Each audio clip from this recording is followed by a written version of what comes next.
కాశ్యపాన్వయ సంజాతం నారసింహ పదాశ్రితం రామానుజగురుం వందే పాణినీయ పయోనిధిం. భాగవత్ సాదరంగా ఆహ్వానం పలుకుతూ పెద్దలకు దాసం సమర్పించుకుంటూ ఈరోజు మన భాగవత పఠనాన్ని కొనసాగించుకుందాం. సుయజ్ఞోపాఖ్యానాన్ని మనం చెప్పుకుంటున్నాం. నారదుల వారు ధర్మరాజుకు చెప్తున్నటువంటి విషయం ఇది. సుయజ్ఞుడు అనేటువంటి రాజు ఉసి ఉసి ఉసీనర అనేటువంటి దేశాన్ని పరిపాలిస్తున్నటువంటి రాజు ఇతను ఒక రోజున శత్రువులకు చిక్కి చనిపోయాడు. చనిపోయినప్పుడు అతని యొక్క భార్యలు, ఆ తల్లి అందరూ కూడా ఆయన్ని పట్టుకొని రోధిస్తూ ఉన్నారు. ఆ తల్లి బాధను చూడలేక ఆ కుమారుడు ఓదారుస్తున్నాడు. ఇలాగా ఎవడు యముడే ఒక చిన్న బాలుళ్లాగా వచ్చి తనకి అసలు విషయమే బాలవేషం దాల్చిన యముడు తెలిపాడు సుయజ్ఞోపాఖ్యానము. యముడు చెప్తున్నటువంటి సుయజ్ఞోపాఖ్యానం ఇది. బాలవేషంలో వచ్చాడు యముడు. ఈ ఈ చర్మదేహాన్ని తీసుకెళ్ళిపోవడానికి అతను వీళ్ళకి భగవతత్వాన్ని తెలియజేయాలి అనేటువంటి ఉద్దేశంతో ఒక బాలుడుగా వచ్చి వీళ్ళకి హితబోధ చేస్తున్నారు. సాయంత్రం అయిపోతుంది. వీళ్ళందరూ చాలా విచారంతో గోలగోల పెడుతుంటే భగవతత్వాన్ని కొంత తెలియజేశాడు. ఇక సాయంత్రం అయిపోతుందని చెప్పేసి తానే వచ్చేసి అతనికి తల్లికి ఓదారుస్తున్నాడు. ఇతని భార్యకి, శేజ్ఞుని యొక్క భార్య తల్లికి ఏమని, ఓయి మీకేమి వెర్రిపట్టిందా? ఈ భూపాలకుడు నిద్రిస్తుంటే పిచ్చిగా విలిపిస్తారేమిటి? మాటలు పలికే మాటలు వినే జీవుడు మాత్రం ఎప్పుడో వెళ్ళిపోయాడు. ప్రాణానికి మూలమైనటువంటి వాయువు ఉన్నా ఆ వాయువు విడిగా భాషించలేడు, ఆకర్ణించను లేడు. జీవుడు ప్రాణానికి దేహానికి వేరుగా ఉండి కూడా ముఖ్యుడై ఇంద్రియ ప్రభావంతో తేజరిల్లుతూ ఉంటాడు. ఆ ఆత్మరూపుడు పంచభూతాలను, పంచేంద్రియాలను, మనస్సును, లింగదేహంను విలాసంగా ధరిస్తాడు, మళ్ళీ విడిచిపెడతాడు. అసలు ఈ ప్రపంచ చక్రం తిప్పేవాడు వేరుగా ఉంటాడు. అతడు సర్వాధిపతి. కాబట్టి దీనికోసం మీరు బాధపడడం, దుఃఖించడం అవివేకం అని ఈ యముడు చెప్తున్నాడు. ఈ చక్రాన్ని నడిపేవాడు వేరే ఉంటాడు. ఈ జీవుడు ఊరికే కట్టే. మీరు ఇప్పుడు ప్రాణం ఎప్పుడో పోయింది, వాయువు ఉంది లేదని చెప్పలేరు కదా. ఉన్నా కూడా మనకు కనిపించట్లేదు కదా, మనం చెప్పే మాటలేం అది వినట్లేదు కదా. అలాగే ఈ ప్రాణానికి, జీవుడు ప్రాణానికి దేహానికి కూడా వేరుగానే ఉంటాడు. ఇంద్రియ ప్రభావంతో త్రేజరిల్లుతూ ఉంటాడు. ఈ పంచభూతాలు, పంచేంద్రియాలు, మనస్సు ఇవన్నీ కూడా లింగదేహంను విలాసంగా ధరిస్తాడు, మళ్ళీ విడిచిపెడుతుంటాడు. ఎవరిమైనా ఎప్పటికైనా వెళ్ళిపోవాల్సిన వాళ్ళమే అని పైనంతా చెప్పుకొచ్చి ఆఖరికి ఇలా ఓదారుస్తున్నాడు. ఎందాక ఆత్మదేహము నందెడు నందాక కర్మయోగములట పైంచెందవు మాయాయోగ స్పందితులై రితజాలి పడన్. ఏమిటికిన్? రిత అంటే వట్టిన ఎందుకు మీరు అలా బాధపడుతున్నారు? దీనికి ఏమన్నా కారణం ఉందా? ఏమన్నా ఫలితం ఉంటే బాధపడినా ఉంది. అంచేత ఇది ఒట్టినే కూలిపోవడం వృధా కదా. ఎంత వేడ్చినా ఈ జీవుడు మళ్ళీ తిరిగి రాడు కదా. ఎప్పటి వరకు ఈ ఆత్మదేహంను ధరించి ఉంటుందో, ఈ ఆత్మ దేహంను ధరించి ఉంటుందో అప్పటి వరకు ఈ కర్మయోగం జరుగుతూనే ఉంటుంది. ఆ తర్వాత ఆత్మ దేహంను విడిచిపెట్టగానే ఈ బంధాలన్నీ తెగిపోతాయి. ఆ కట్టుని కాల్చేస్తారు, లేకపోతే బాధపడతారు, ఎవరి సంప్రదాయాన్ని బట్టి వాళ్ళు.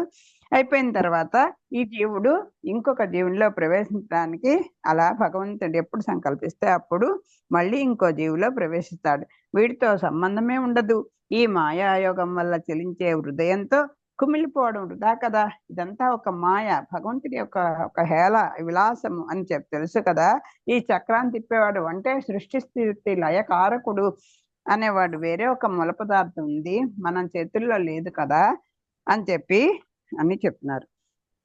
చెలులున్ తల్లులున్ తండ్రులు ఆత్మజులు సంసేవ్యుల్ సతుల్ చారు నిర్మల గేహంబులటంచున్ కూర్తురు మహామాయా గుణ భ్రాంతులై కలలోంతోంచిన అర్థముల్ నిజములే కర్మానుబంధంబులన్ గలుగున్ సంగము లేక మానున్ పిదపన్ కర్మాంత కాలంబునన్.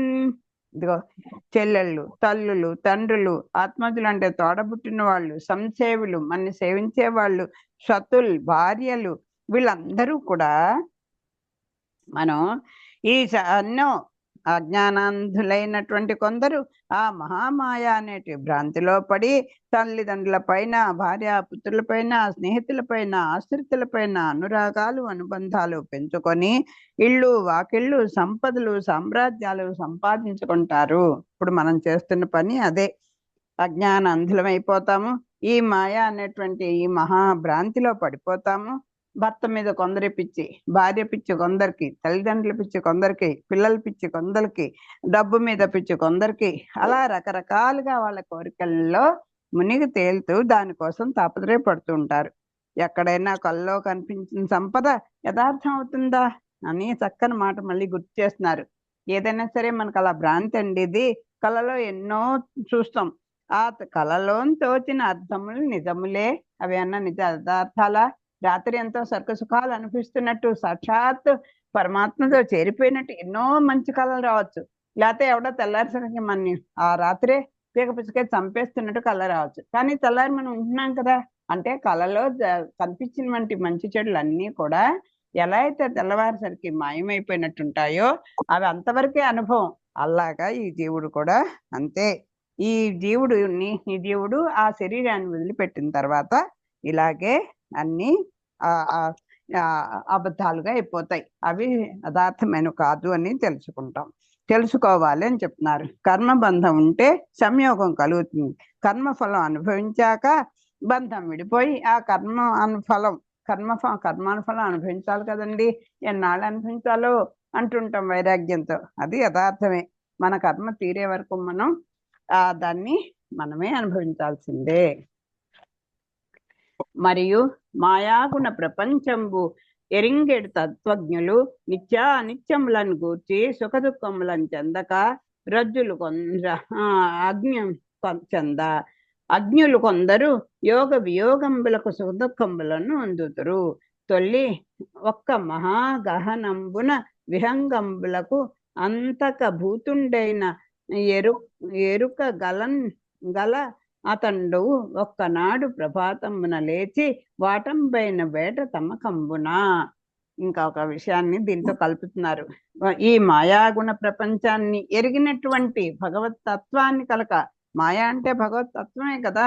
ఆయన ఆడిస్తున్నటువంటి ఈ నాటకాన్ని గురించి తెలిసినటువంటి తత్వజ్ఞులు ఉంటారే మహానుభావులు, వాళ్ళు ఈ నిత్యమైనటువంటివి, అనిత్యమైనది ఏది త్యాజము, ఏది అదేంటి స్వీకరింపదగింది, ఉపాధేయం ఏది, త్యాజం ఏది, ఇవన్నీ కూడా దానికి తెలుస్తాయి. ఏం నిత్య సుఖం, ఏది అనిత్య సుఖం, ఇవన్నీ వాళ్ళు తెలుసుకుంటారు.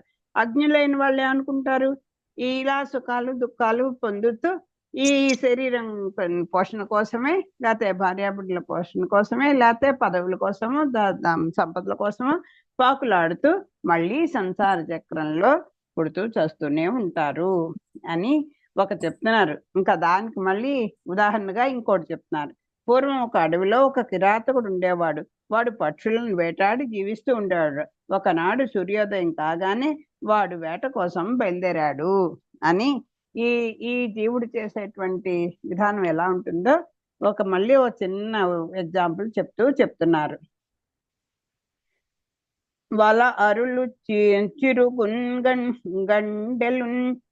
చలిదియున్ చిక్కంబు ధనువు శరములు గొనుచున్ పులుగులన్ పట్టెడు వేడుక నలుగులు వెడలంగన్ కదలి అడవికి తనియన్.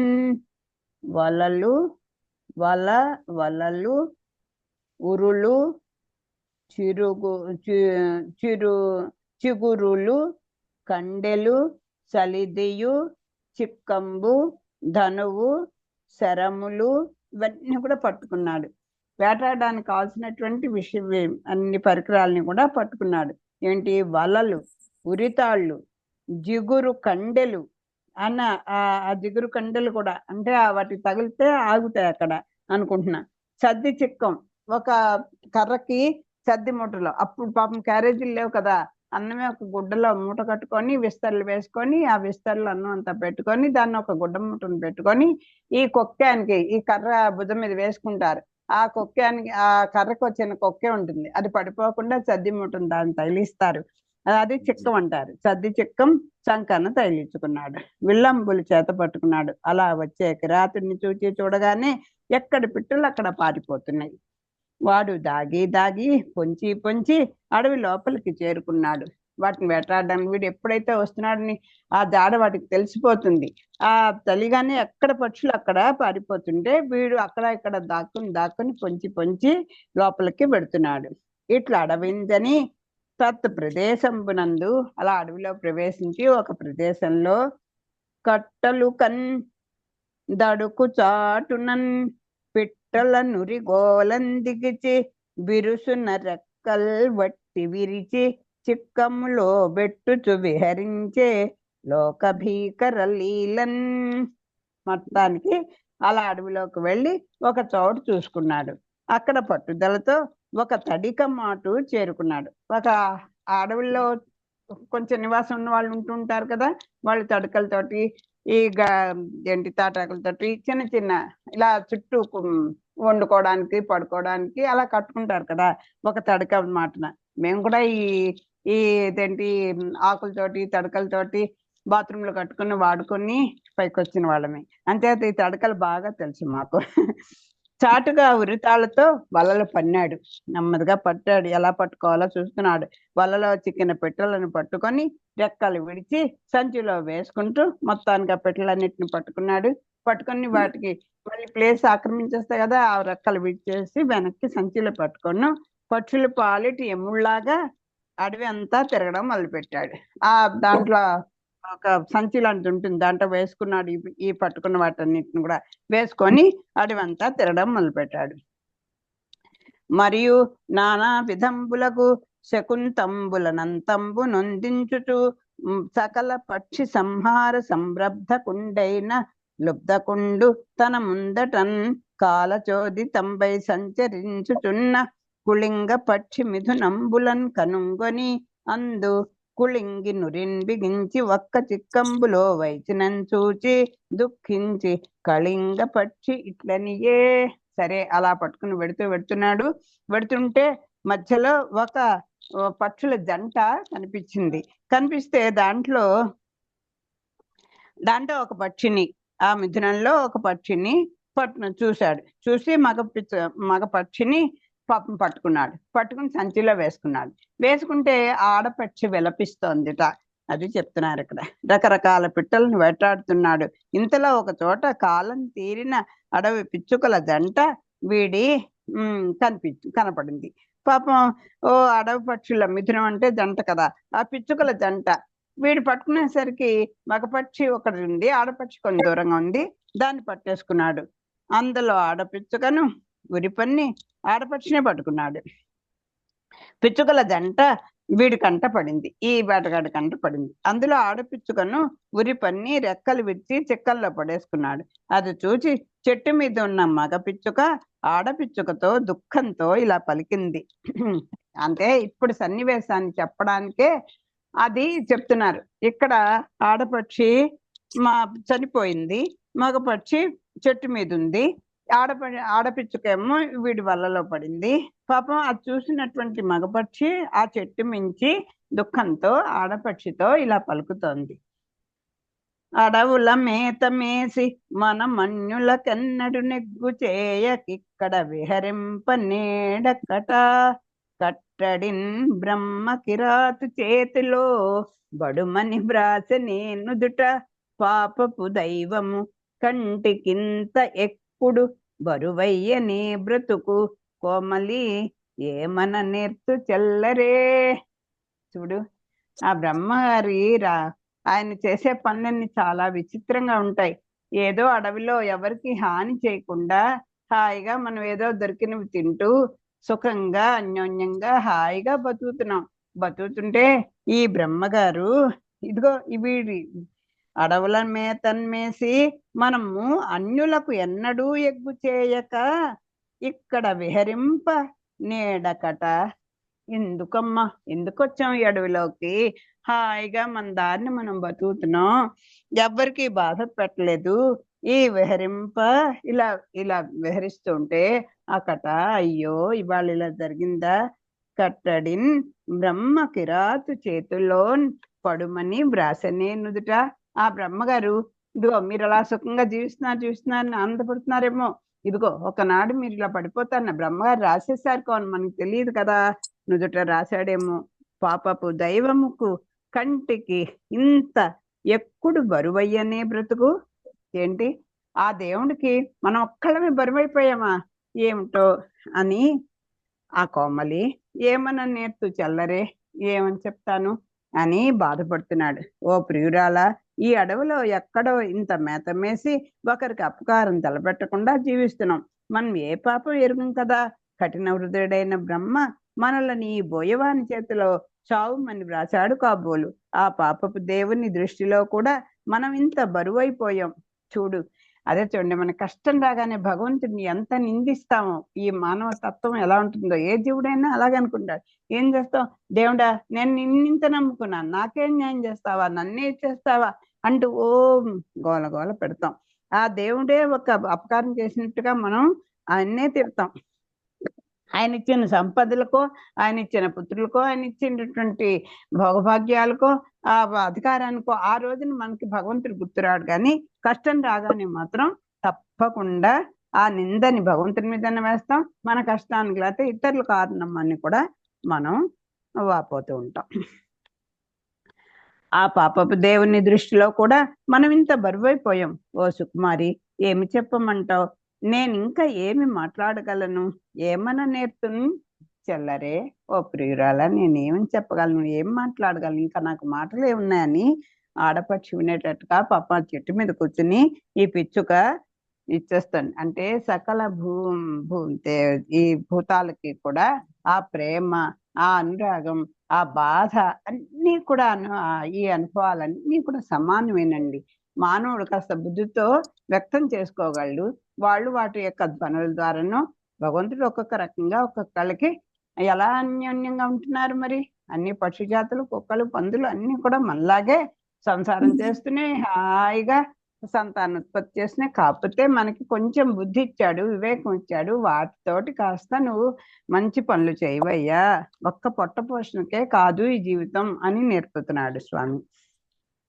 ఒక మాటు మనలనందరన్ ప్రకటించి కిరాతు వలన్ పడచేయక నిన్నొకటిన్ వలన్ బడచేసిన వికటీకృత దక్షమైన విధినే మందున్.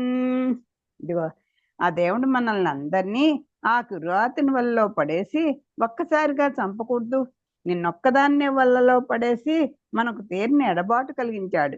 వక్ర బుద్ధిలో ఆరితేరిన ఆ విధి యొక్క చేతలను ఏమనమనొచ్చును?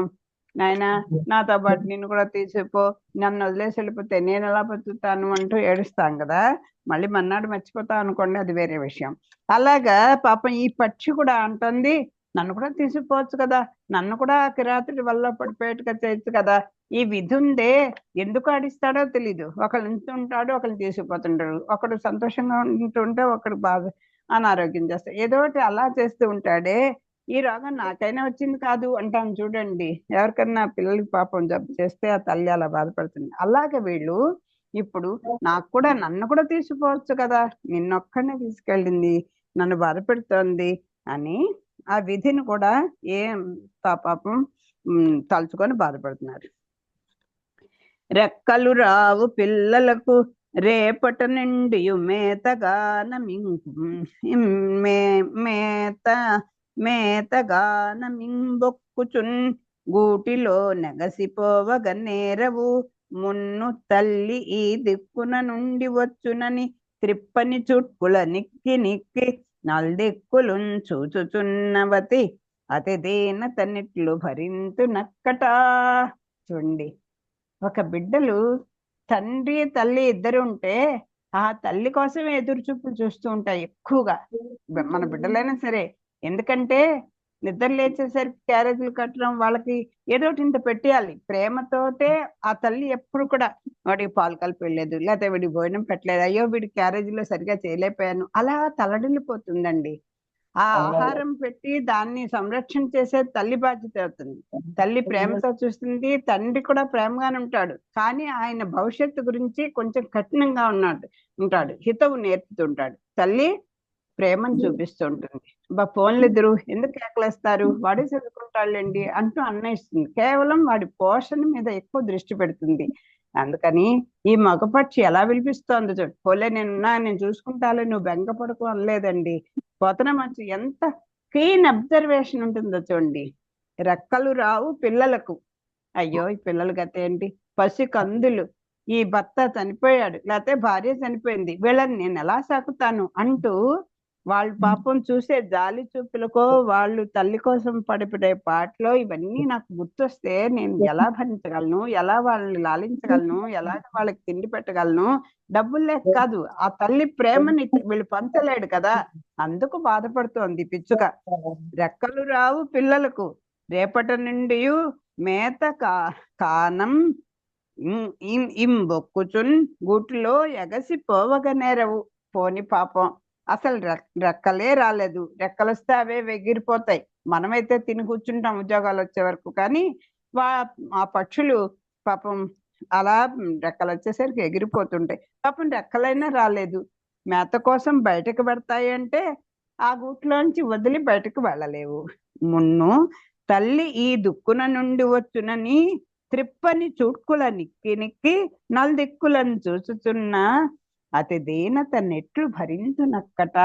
బా చాలా దీనంగా, అమ్మొస్తుందేమో మేత తెస్తోందేమో అనుకుంటూ ఒక్కొక్క పక్షి ఆ పక్షి పిల్లలట ఇలా ఇలా ఇలా ఇలా ఆ వచ్చే దిక్కు రోజు ఎట్నుంచి అమ్మొస్తుందో చూసుకుంటూ అలా నిక్కి నిక్కి నిక్కి నిక్కి చూస్తూ ఉంటాయటండి.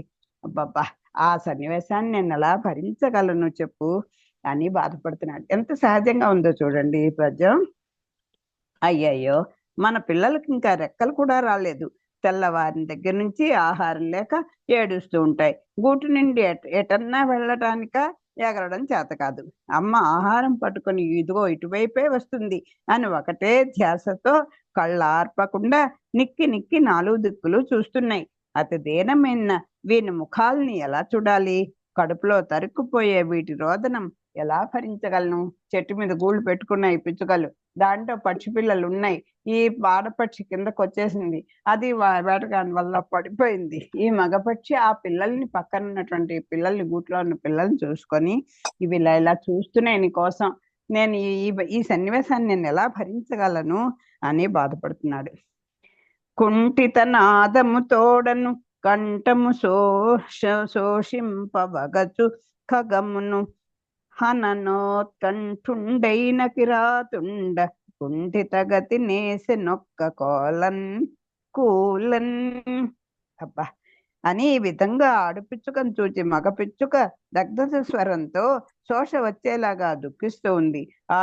ఆ మగ పిచ్చుకను అప్పుడే బోయవాడు చూచి వేగంగా బాణం సంధించి నేల కూలేలాగా కొట్టేశాడు.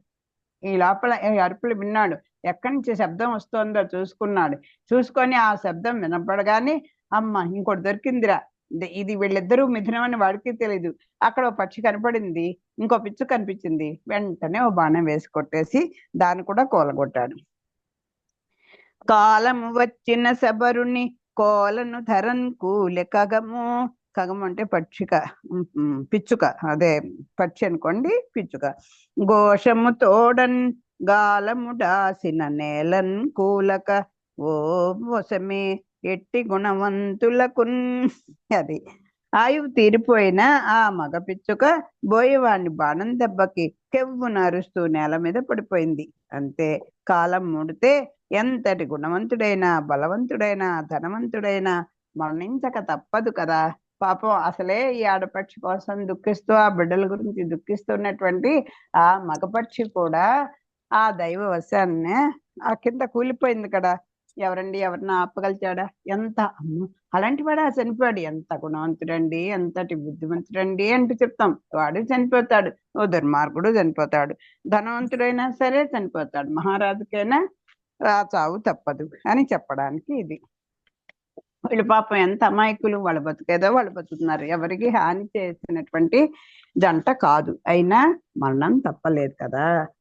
కావున మీరు చచ్చుతరిన్ కానరు వచ్చి ధరిత్రిన్ పడ్డ ధాత్రీ విభుదేహమునన్ కదిసి దీనత నెడవనేలా పొండు చింతావతులారా వత్సర శతంబులకైన నీసే ఈసే ఈసే నిజేసు చక్కి కింబోవుట దుర్లభంబు మృతిన్ పొందిన వారలు చేరవత్తురే. ఇదిగో ఇంత ఇలా చెప్పాను కదా, ఏమీ తన కంట పడనటువంటి ఆ పక్షి కంట పడేసరికి దాన్ని కూడా కొట్టేశాడు కదా. చూడండి ఎలా అయిందో, రెండు కూడా చచ్చిపోయా లేదా. అలాగా ఇప్పుడు ఆ పిల్లలు ఆక్రోషిస్తే మాత్రం రేపు పెద్దవయ్యి ఇదిక్రేస్తా తల్లిదండ్రులు రెండు ఉట్టిని పోగొట్టుకున్నాయి కదా. చనిపోయిన ఆడపిచ్చగా రాలేదు, ఏమి దానికోసం విలపించిన ఈ మగపక్షి కూడా వెళ్ళిపోయింది. అంచేత ఇప్పుడు ఎన్న పోయిన వాళ్ళు మళ్ళీ తిరిగి వస్తారా? ప్రాణం మళ్ళీ తిరిగి వస్తుందా? అంచేత మీరు బాధపడకండి, వెళ్ళిపోండి. ఎన్ని వత్సర శతంబులను, ఎన్ని వేల సంవత్సరాలు మీరు దుఃఖిస్తున్నా చనిపోయిన వాడు మళ్ళీ అన్న వెనక్కి తిరిగి వస్తారా?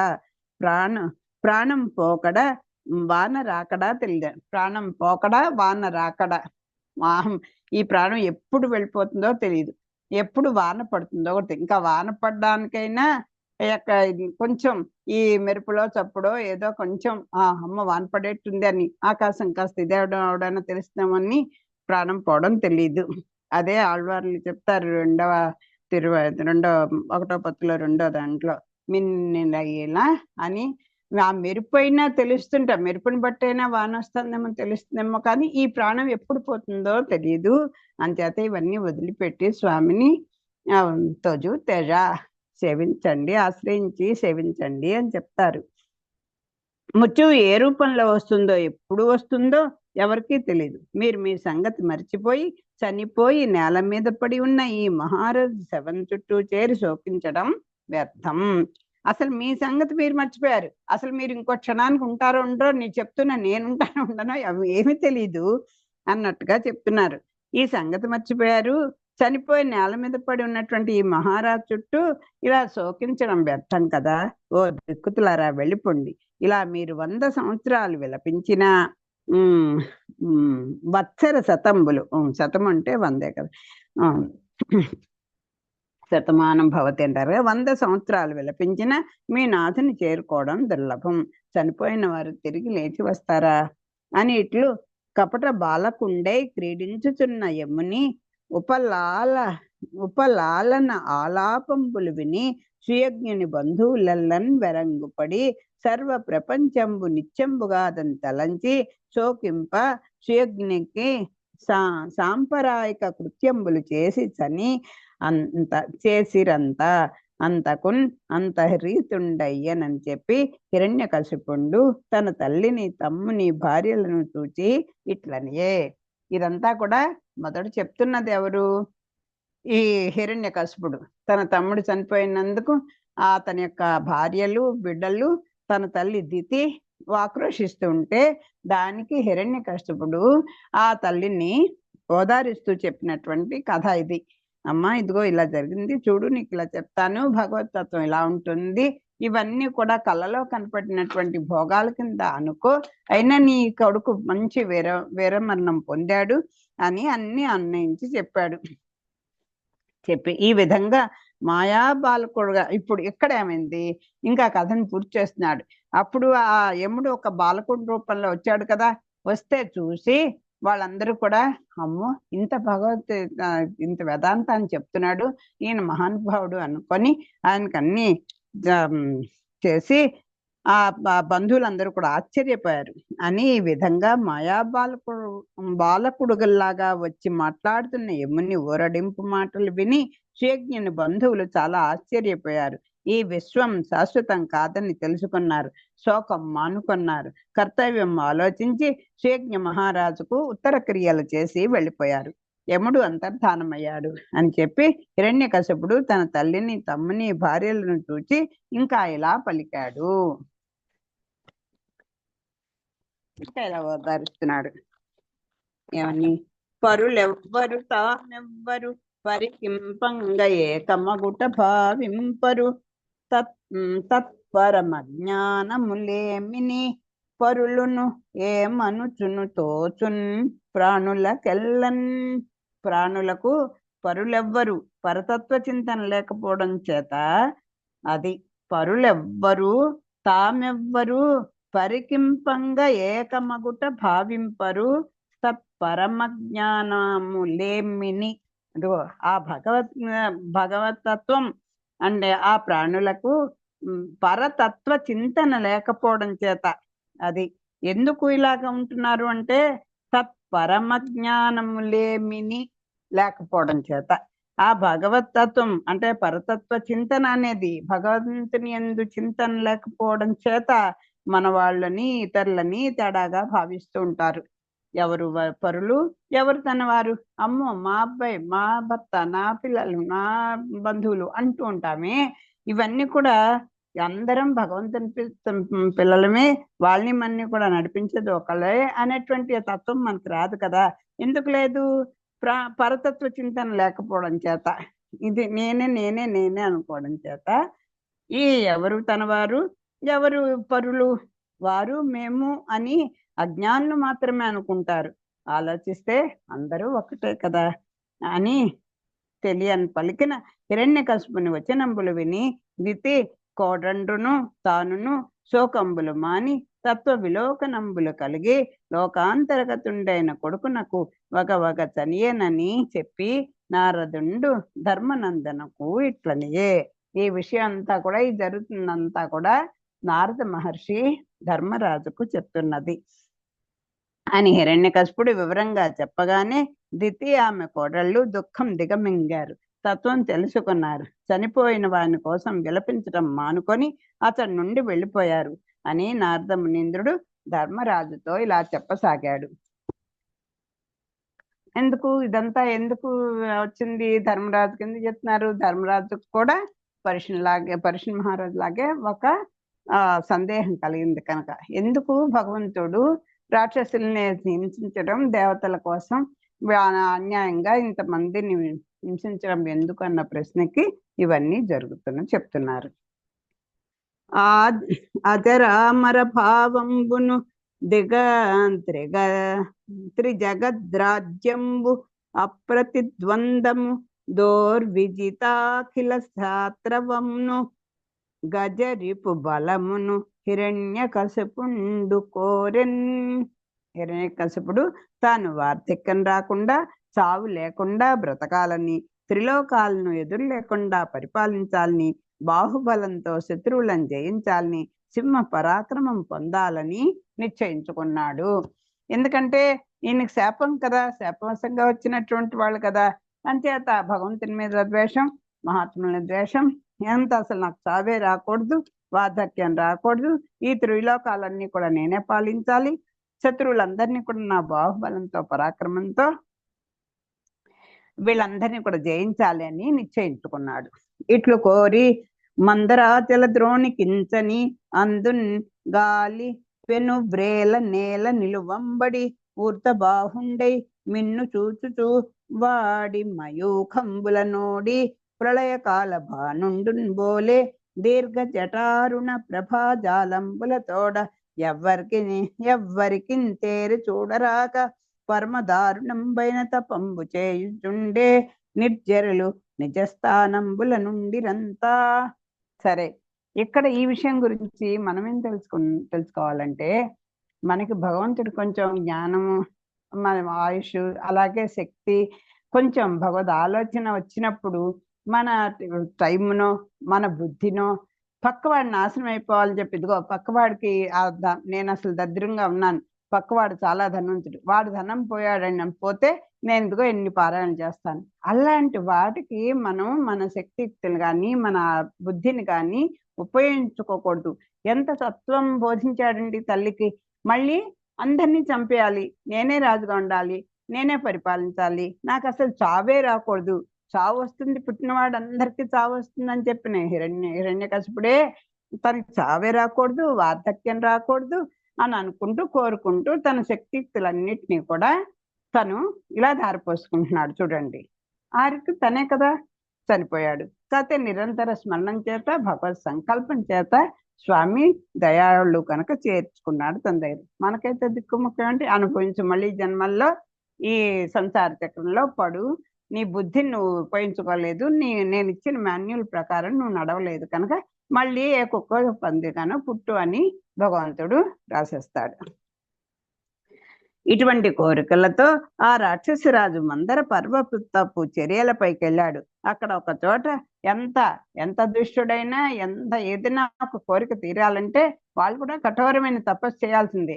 భగవంతుని చేరుకోవడం కోసం అని మహాత్ములు ఇలా నిరాహారులై ఒంటి కాళ్ళ మీద కొన్ని వేల సంవత్సరాలు తపస్సు చేస్తే అప్పుడు కూడా భగవంతుడి దయ ఎప్పటికి వస్తుందో తెలియదు. అలాంటి వీడు కూడా ఇలాగే అంత కఠినంగానే తపస్సు చేస్తున్నాడు.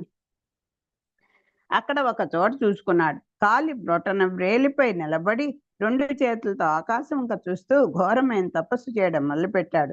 అప్పుడు ఆ హిరణ్యకశిపుడు పొడవైన ఎర్రని కేశపాశాలతో తేరి చూడడానికి శక్యం కాకుండా ఉన్నాడు.